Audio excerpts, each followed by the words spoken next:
Do we have it? Wait, Yeah, no, the angle. go to the edge. Wait, the angle. Go to the edge. Oh. The ACLU used to... Verified by Bloomberg News, Bud Light marketing executive takes a leave of absence after controversy. That's better. Alissa Heinerscheid, the marketing director of Bud Light, has taken leave of absence and has been replaced after a damaging marketing disaster promoting a transgender agenda. The development was first reported by Beer Business Daily. Heinerscheid will be replaced by a Mr. Todd Allen, the global marketing VP for Budweiser, the company confirmed in Adage. We'll look into more of him tomorrow. Bud Light infuriated many when the transgender TikToker announced a partnership with the company to celebrate 365 days of girlhood as part of its March Madness marketing campaign. Some have even called for a complete boycott of Bud Light beer and other Anheuser Busch products. If Bud Light was doing as well as the left wanted us to think that they were doing in light of the transgender ideology that they've been trying to push, then they would not have forced this woman out. If you're gonna be dumb, you gotta be tough. Amazing. I came across this recently. I was shocked. It has been confirmed. I understand this lady might have been fired. They will not say it publicly.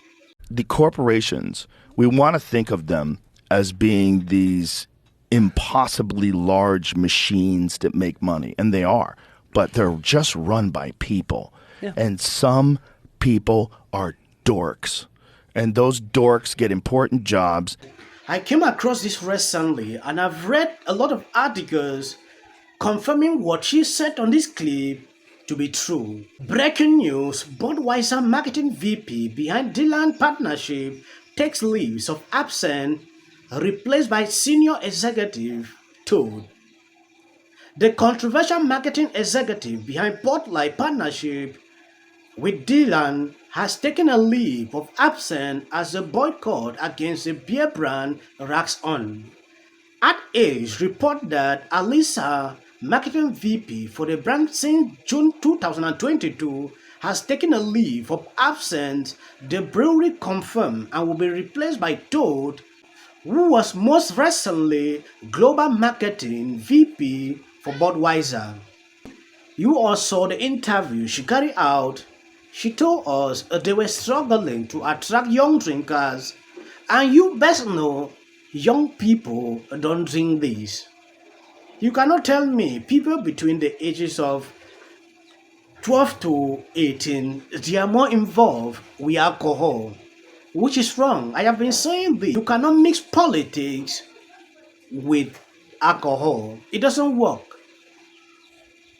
We are getting these stories, and from my understanding, I can clearly say maybe she is fired. And you see the response that Bud had, the most recent response? It's like pro-America, rah. Like, we don't know who you really are now. There's like interviews with the lady who is the head of Bud Light talking about why they did it and about the old sort of frat culture attached to Bud Light, dismissing the people and like the humor of the people that like Bud Light.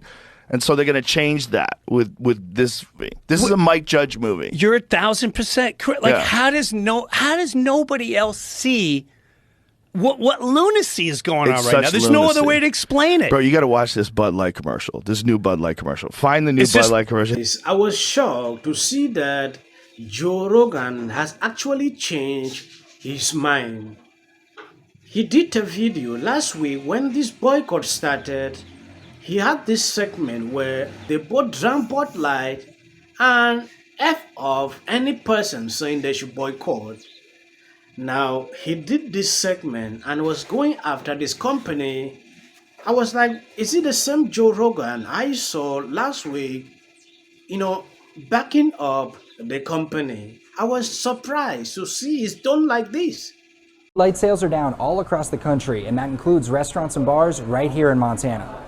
A Bud Light boycott has some Big Sky support. We have seen a bit of a decline month to date. Aaron Swain is the owner of the Red Door in Billings, one of many local bars that have seen Bud Light sales plummet ever since the beer giant teamed up with April versus the first 18 days of March, we're down 38% on Bud Light. Bud Light sent influencer a picture of a can with her face on it to commemorate a full year since she transitioned. That can was never actually sold, but this picture sparked a debate stretching to Washington, D.C. and Hollywood. I've never drank it, those kinds of comments. But my people that drink it, they drink it. They haven't, said otherwise. Ashley Winchell is a bartender at Lucky Louie's in Laurel, one of the many bars getting an earful from customers.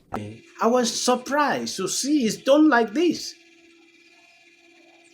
And going through the comment sections of that video, a lot of people were actually furious with him. Some says, I'm going to boycott Joe Rogan. When he had an issue of cancel culture, we stood up for him. Look at what he is doing now. And that was what I saw under the comment sections of that video. This is so clearly shows you how these people are. I follow Joe Rogan. I watch him daily, but sometimes I don't agree with him. And it doesn't mean because I don't agree with him, I just have to unsubscribe. No. Sometimes we need to disagree with people to agree. Yes. If it was like that, there are people that you don't agree with on everything, you don't boycott them.